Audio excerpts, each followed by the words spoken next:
नमस्कार दोस्तों, NK Singh English shorthand tutorial में आपका अगेन स्वागत है। अभी तक आपने मेरे चैनल में पढ़ा कॉन्सोनेंट,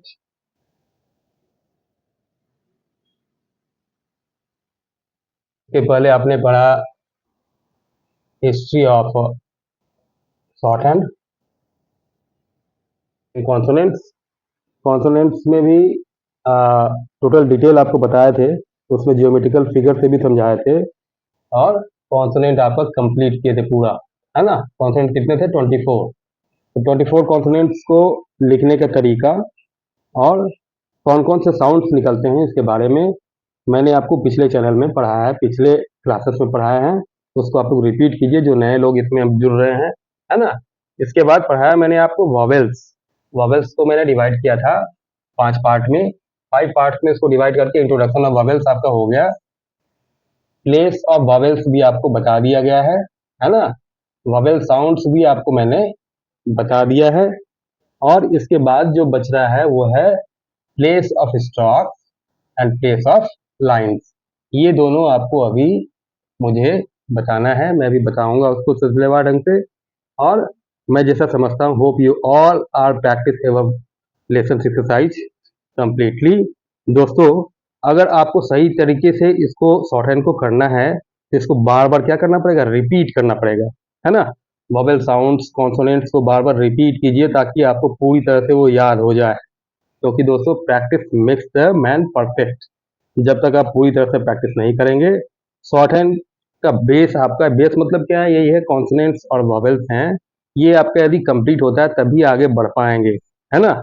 आपके अंदर जज्बा जुनून पैदा करना होगा कि yes I will do it, मैं इसे कर सकता हूँ। यदि आप गोल बनाए हैं तो उसको कंप्लीट करने का जज्बा भी रखना होगा, है ना। क्योंकि दोस्तों मंजिलें उन्हीं को मिलती हैं जिनके हौसलों में जान होती है। मंजिलें उन्हीं को मिलती हैं जिनके हौसलों में जान होती है। पंख होने से कुछ नहीं होता, हौसलों से उड़ान होती है ना। आप केवल ये मंजिल रखे हैं कि हमको शॉर्ट हैंड सीखना है और सीख रहे हैं, चलो आज एक्सरसाइज नहीं किए कल कर लेंगे, तो नहीं होगा, है ना। आपको अपने अंदर जज्बा को पैदा करना होगा कि यस मुझे करना है, आई विल डू इट, मुझे इसको कंप्लीट करना है, तभी वो पूरा हो पाएगा। चलिए ठीक है, ये तो होते रहेगा। इसके बाद मैं अभी क्या करता हूँ कि इसको नेक्स्ट जो है 2 पॉइंट्स वॉवेल्स के, इसको अभी कंप्लीट करते हैं, उसके बाद आगे चलते हैं। फोर्थ पॉइंट जो था हमारा, प्लेस ऑफ स्टॉक्स। स्टॉक्स का प्लेस क्या होता है ना। पहले जो आपको पल बताए थे, वॉवेल्स को रखने के लिए स्टॉक में 3 प्लेस होते हैं, है ना। वॉवेल जब पढ़ा रहे थे तो उसमें बताए थे कि वॉवेल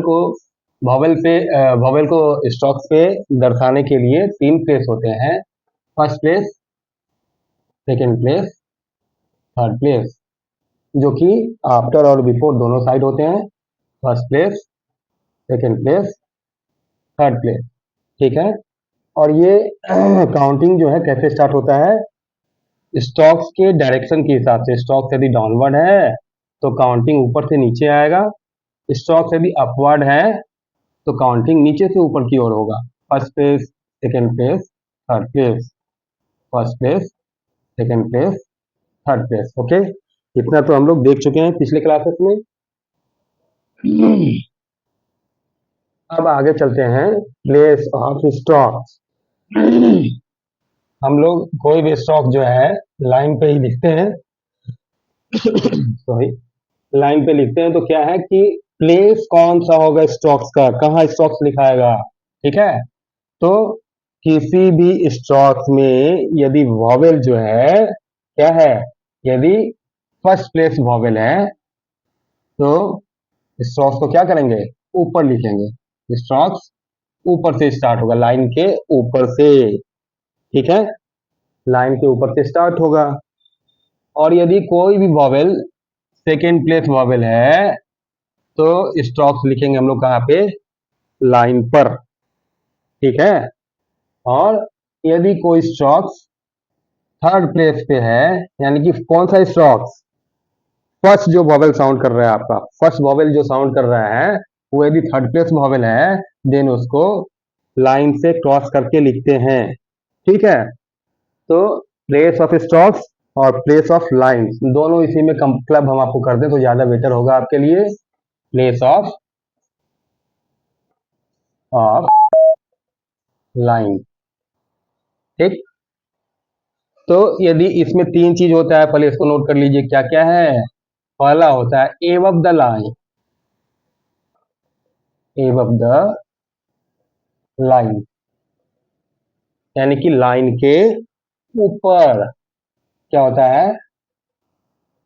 लाइन के ऊपर।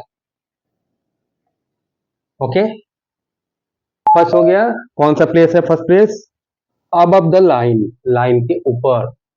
सेकेंड प्लेस, सेकेंड जो होता है आपका on the line, on the line यानी लाइन पर। कहा?